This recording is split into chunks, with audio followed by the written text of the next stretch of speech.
It's 4 o'clock, so let's get started. I hope you all know that you're in creating augmented reality apps with RubyMotion, because that's what we're doing this afternoon.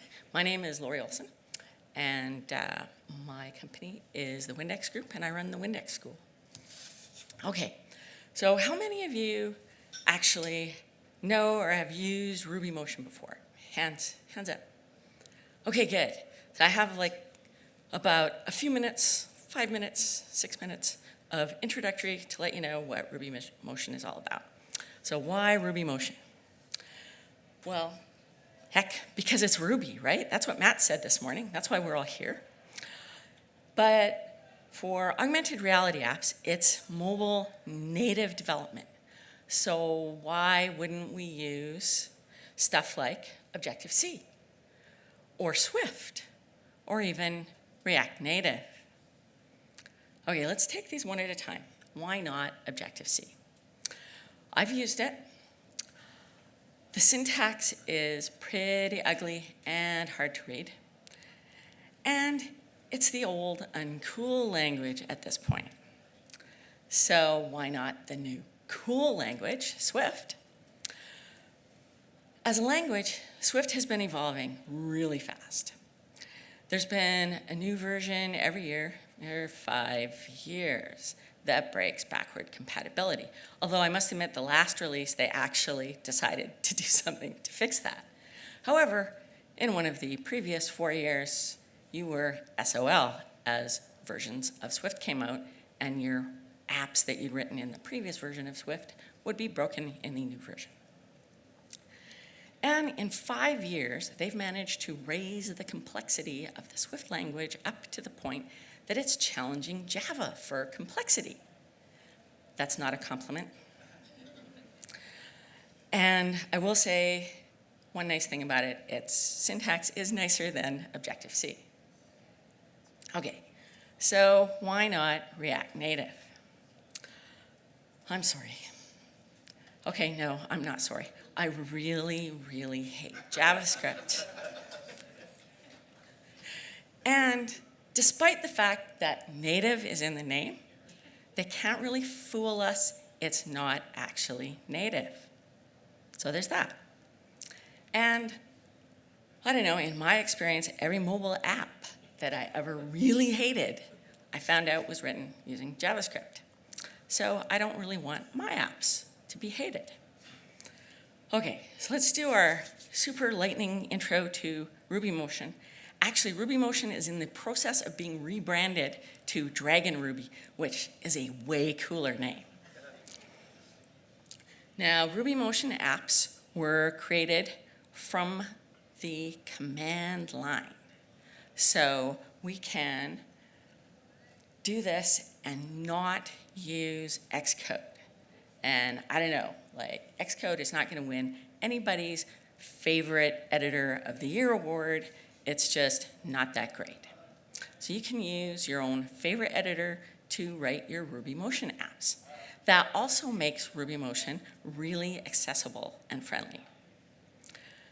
You can iterate fast with RubyMotion because it has a REPL, the read, evaluate, print loop. And you can actually make changes to the code from the console and see those changes in your running application. And testing. Testing is actually baked right into RubyMotion. It has its testing framework, actually called Bacon. And so you can do functional and integration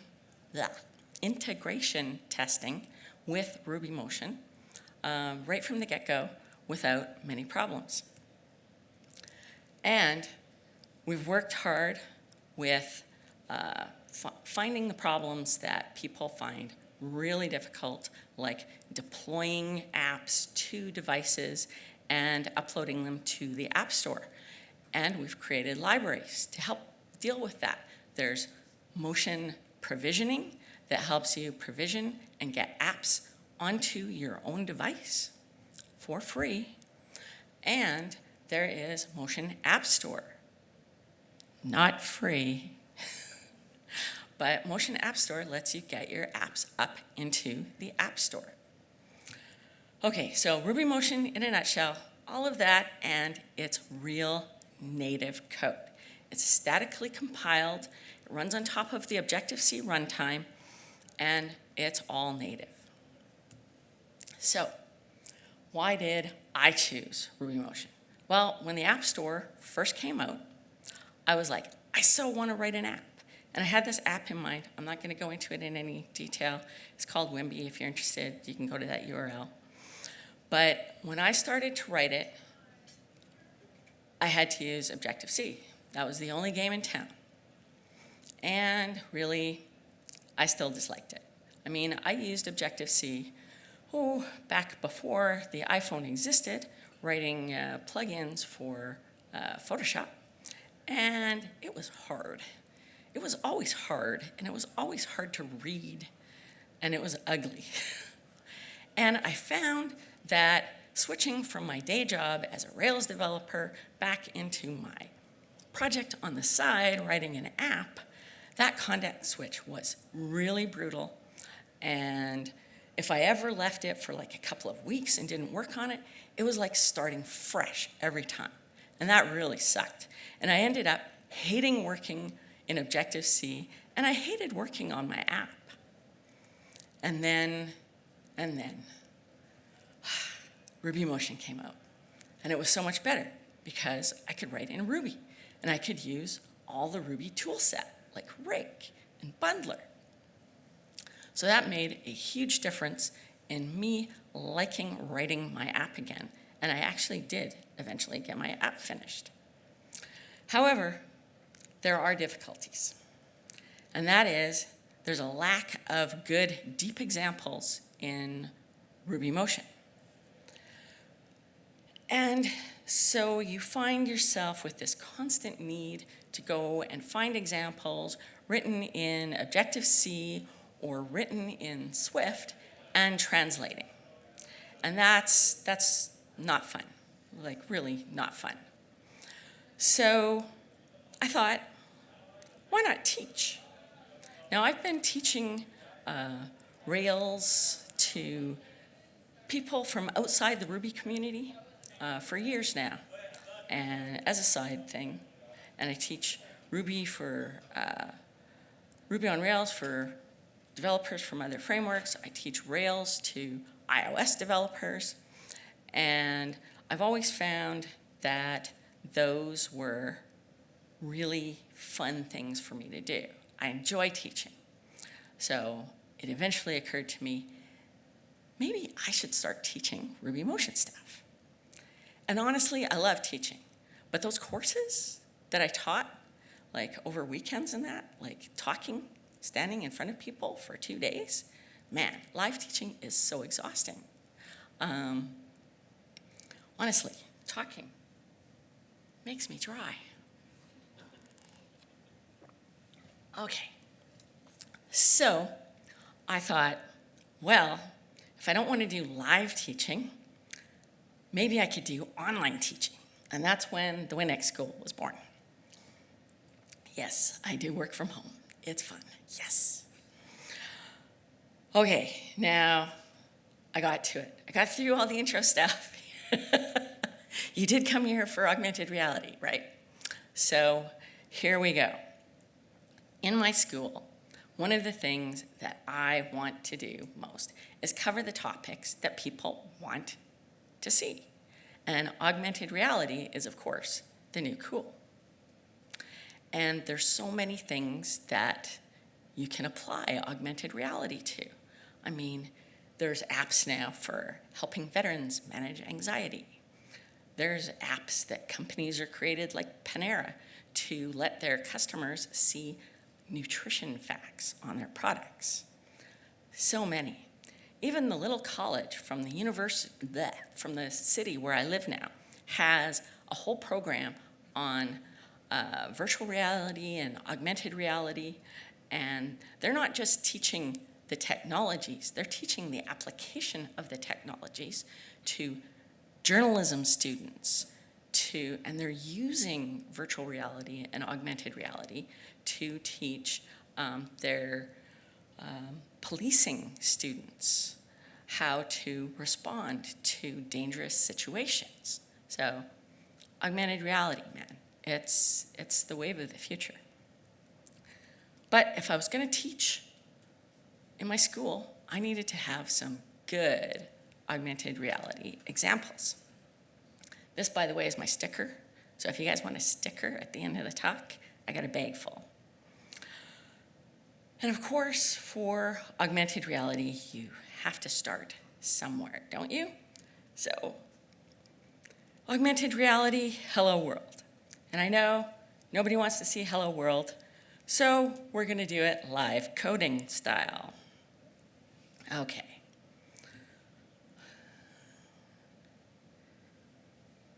Oh, there we go. So, creating a new motion app. And we're going to call it, oh, I'm in the wrong directory already. Okay. Motion create AR demo. This is creating an actual usable application right off the bat. But I'm going to immediately start messing with it. So let's bring it up in RubyMine.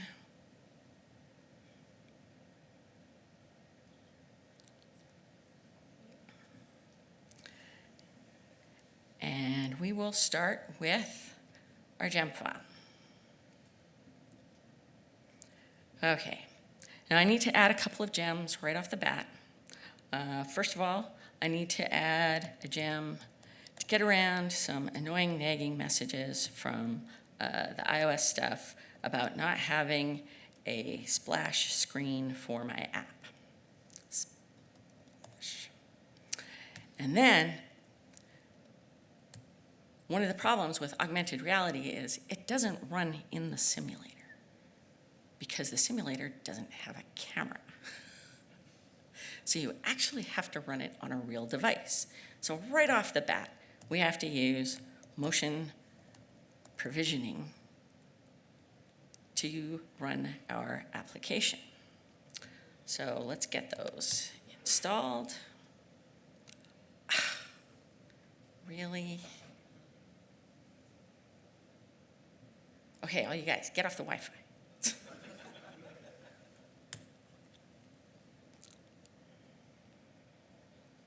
Come on, you can do it.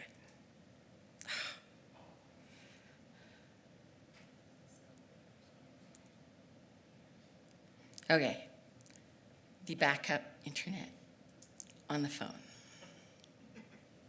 because I'm not completely crazy.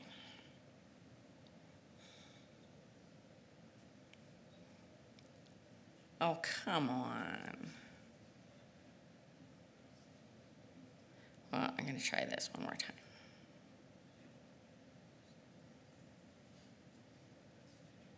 Come on, you can do it. You can reach Ruby gems. It's all installed already. It doesn't actually need to do this. But I will need it for motion provisioning later. So. Oh, yay! Thanks, whoever just got off the Wi-Fi.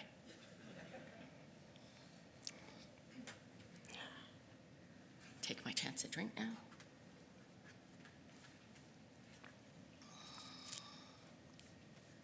Okay, so we got those installed. Next, we need to do a bundle exec rake generate our simple splash screen.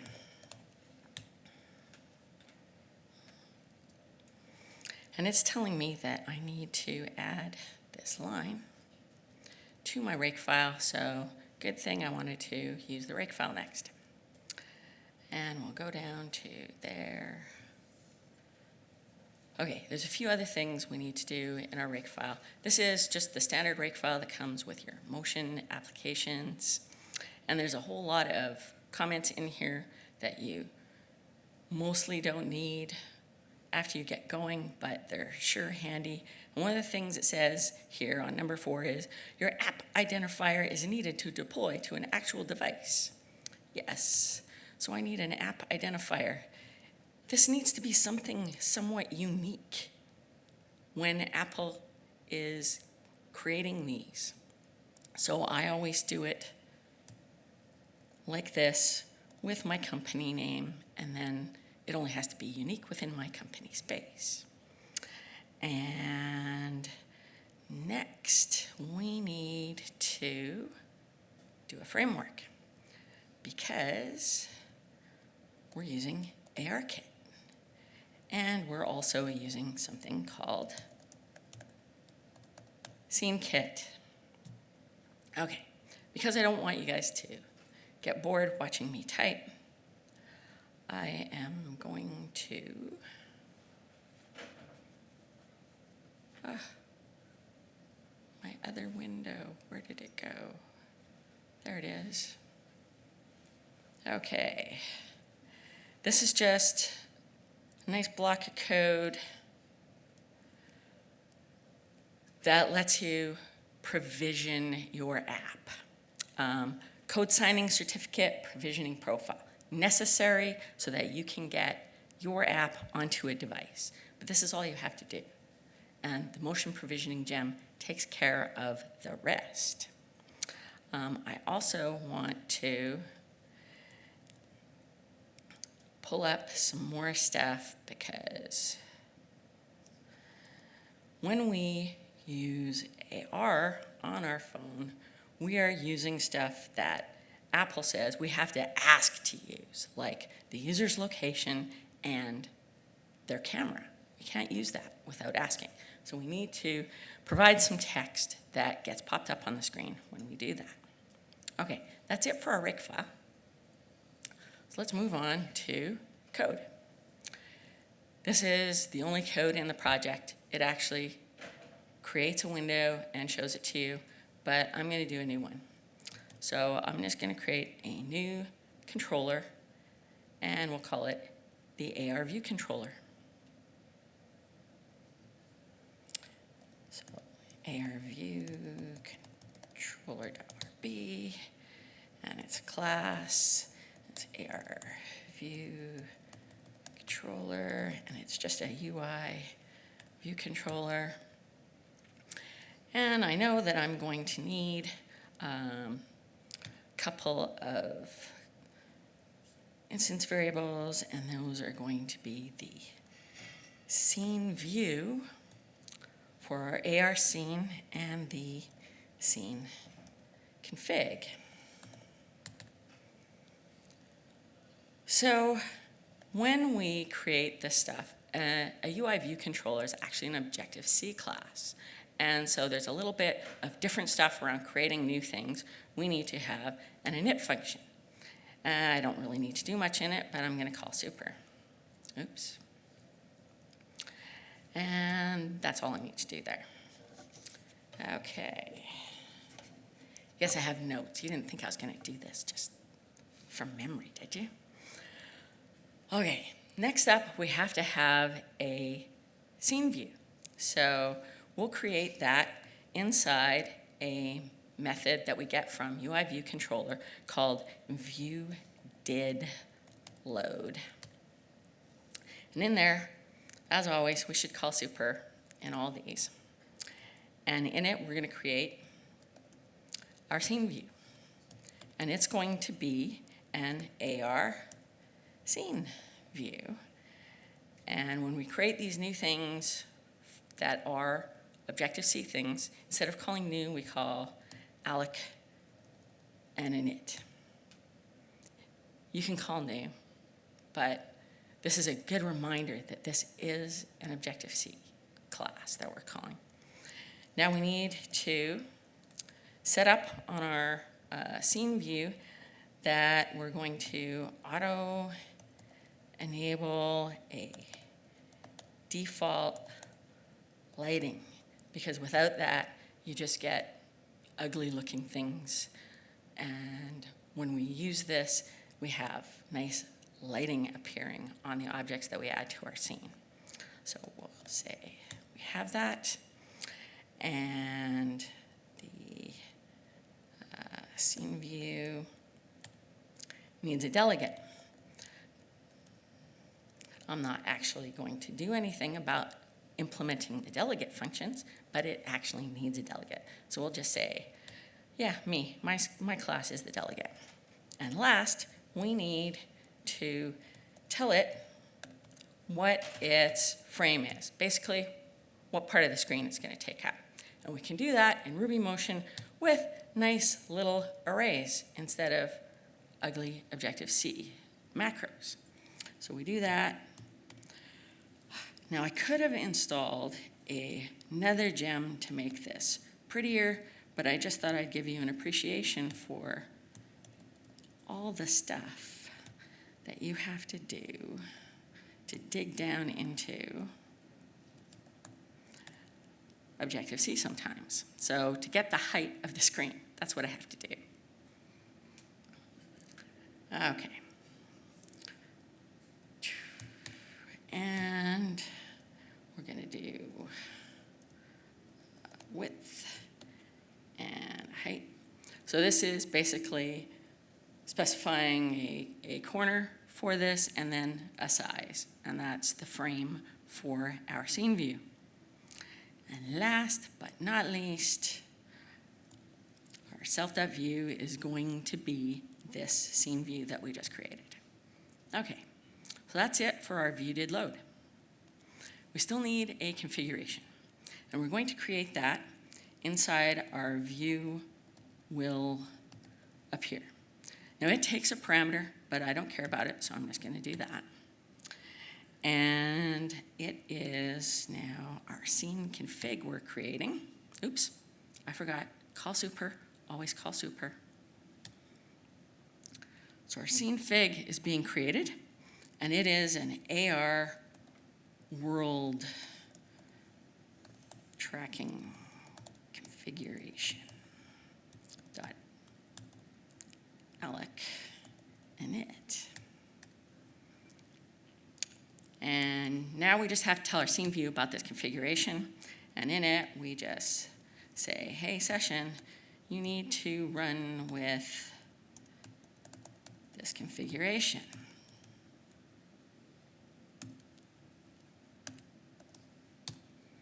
Okay.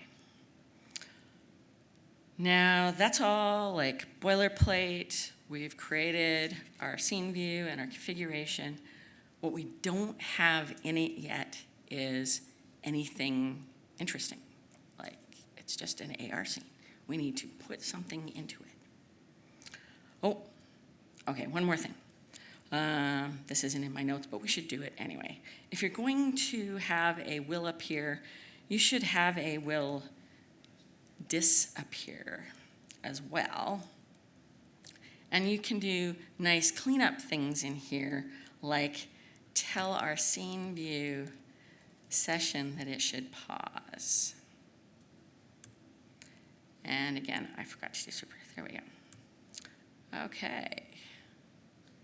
But, okay, we still don't have anything in our scene view. So I'm going to say I'm going to add something, and it's going to be a box, because that's easy to do. So we'll finally get down to adding something to our scene.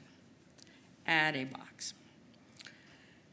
It's not easy to do this stuff. There's lots of intermediate steps. So first step, let's create our box.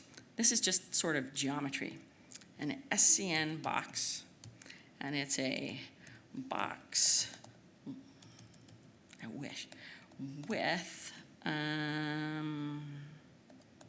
width of, and we're just going to make it little, oops, not that little, and height,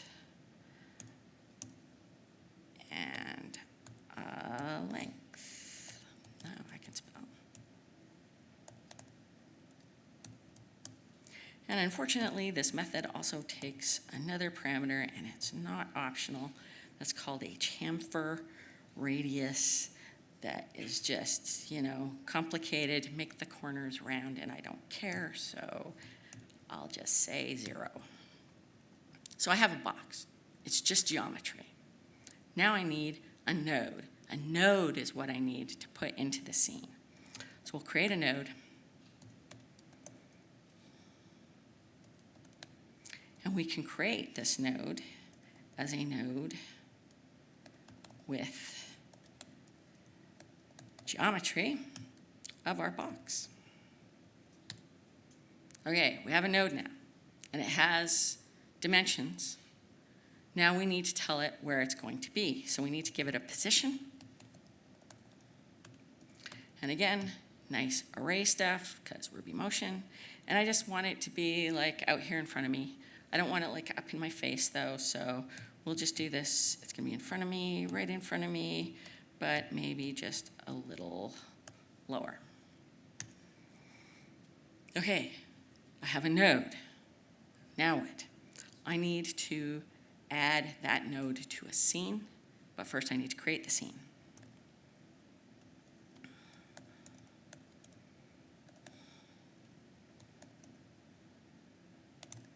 Thankfully, it's, sometimes RubyMine gets overly helpful. I just want the scene.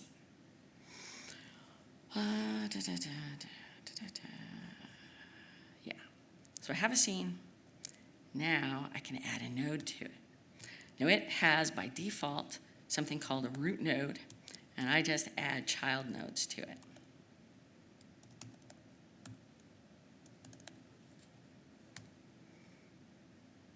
We're almost there. Now we add this scene to the scene view.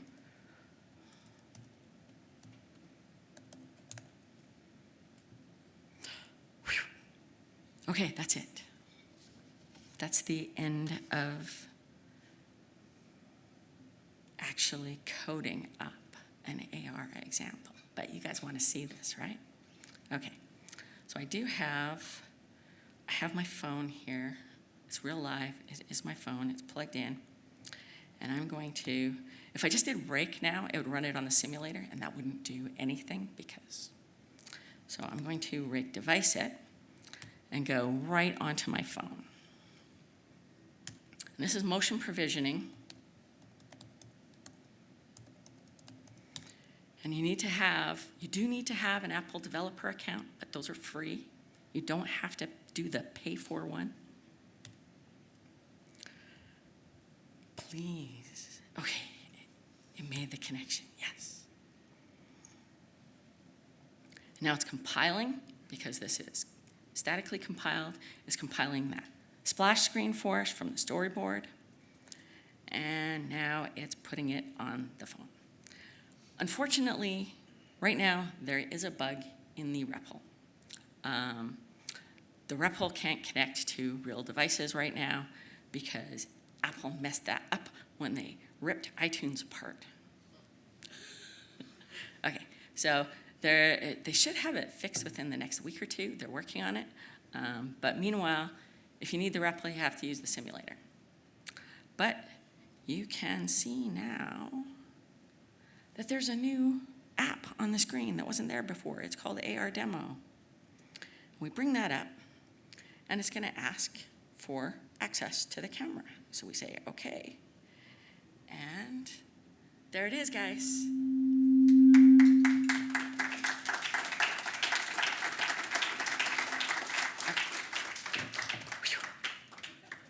Okay, the live coding worked. That's the only part that matters, right? Yes.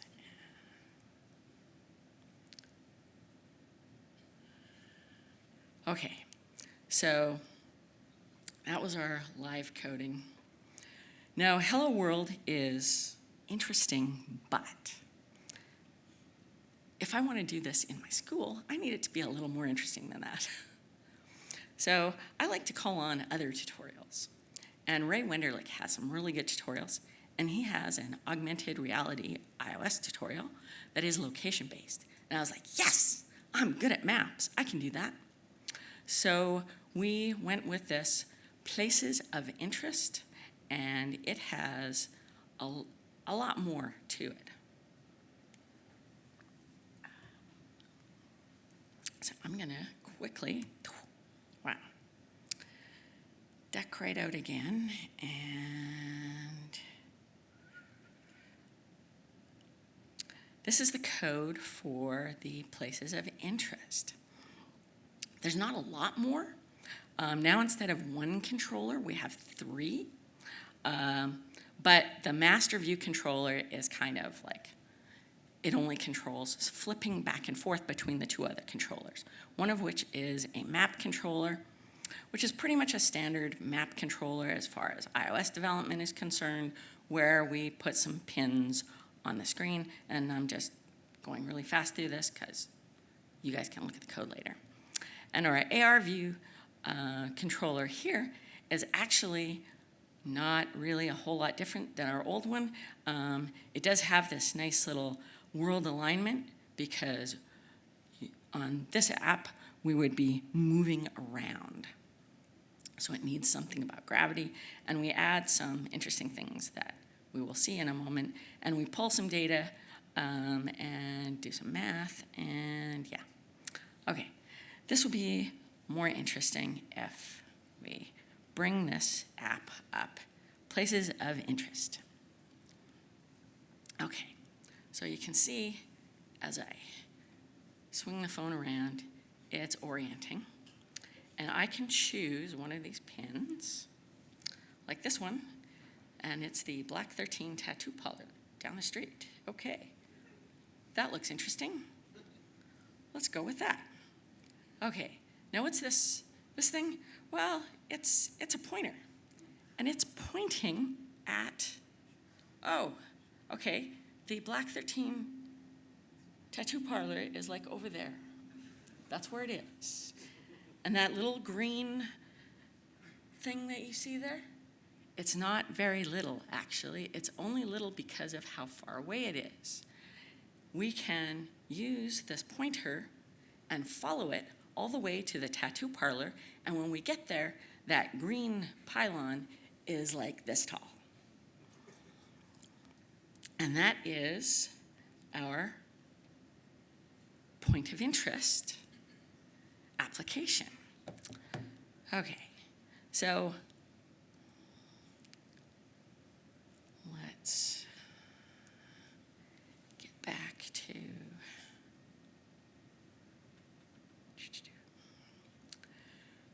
so I know you might not find that example particularly compelling. However, I think you can make it your own. I mean, you do not have to use the Google data or the Google API key. You could use open data. You could go and look for some open data from your local government, whether it's civic, state, federal, whatever, and find some data that has some good GPS locations and add it to your app and go crazy with it. There's all sorts of interesting open data out there, and I'm sure you can find something interesting to do with this example exactly. However, this is not the end of the examples. I have another example, a real example. Well, that was a real example. How about a real meaty example? How about a game? I mean, some of the most interesting AR things so far are games, and one of the original ones, Pokemon Go, I mean, it was massive. It still is pretty popular, but when it was first released, it got people up off of their couches, out in the streets, meeting people. It was crazy.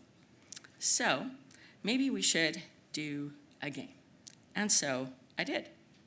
I created an app called Survive AR. And Survive AR is a fun little game, and I ran around last night taking some of these screenshots of the game. And basically, you are the center of the game, and you're trying to survive. And you have flaming demons coming flying at you. Well, maybe not flying, but they're coming towards you slowly. But, you know, unless you shoot at them and kill them, they're going to get you, and that will be the end of the game. How do you shoot them?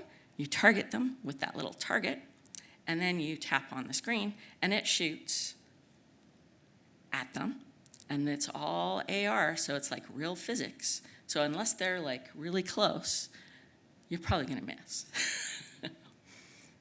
And of course, because it's AR, things could be behind you.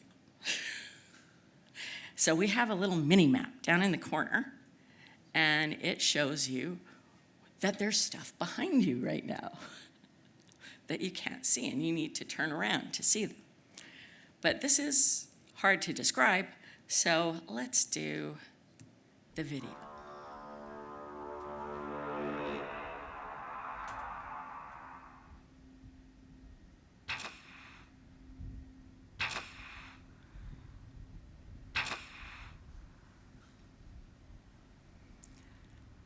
Now we're shooting at this.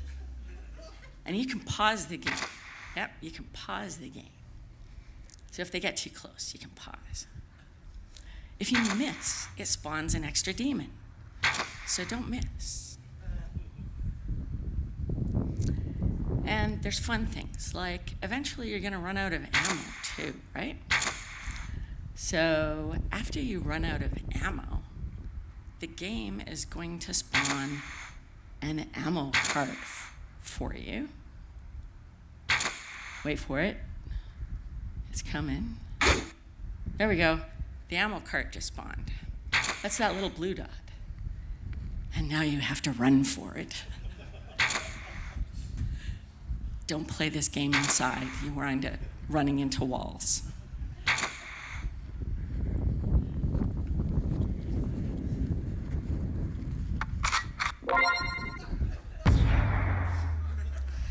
Okay, that's probably enough of the gameplay.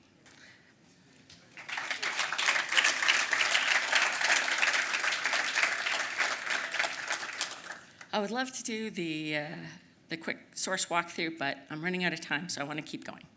So there's a twist to this story. And the simple fact is I lied. I didn't actually create these apps. Well, I just created one in front of you, yes. But I did not create the places of interest or the survivor game. Well, sort of, I helped. You see, my intern built these games. My first year computer science student, his name was Derek, and he'd done a little bit of web programming, and he learned Java in his first year. And then he came to me. So how does a first year student create a game like this? Well, first of all, he had to learn Ruby. So I taught him Ruby. And then, while he was learning Ruby, I told him he had to choose his own adventure. I gave him a list of APIs that were interesting, and I said, you gotta pick one, and you gotta come up with examples this summer that I can use in my school. And so he chose ARKit and a game. That wasn't his only job. He also reviewed all 90 some odd of the motion and motion videos that I had acquired, and he had to spend at least half his time going through all those. So he only worked on this game in half his time. Now, I did help him. He did run into problems, and he did need help. And I will admit, Amir Rajan helped him too. That's the current owner and father of Dragon Ruby. He's a game developer, so he helped with the whole gameplay aspect. So why am I telling you this? Well, I managed to teach my not a Ruby intern Ruby and how to create a fairly engaging AR game in the course of a summer. So I really love teaching. But, you know, there's not enough diverse apps out there. I mean, they're mostly being created by corporations and, you know, young single guys. Young single guys who go, yeah, I'll create a game. AR is so much more powerful than that. So you could create just about anything, but you have to be able to see those problems. And young single guys, I love them, but they don't see the problems of young parents, of middle-aged women, of seniors, retired people, people with aging parents, people with disabilities. So you really need to be experiencing the problem to see it and to have the idea for those kinds of apps. And I want to help people write those diverse apps. So that's why I have the Windex tool, and it's here to help you get apps out of your head and into the App Store. Because if they're just in your head, they're not going to help anyone. So do me a favor, get out there and build your own apps. And if you don't have an idea, help somebody else build their idea. So thanks for coming. There's a URL. I'll be tweeting it, but there's a URL, and you'll find links to all the resources, including all the source code, including for the game.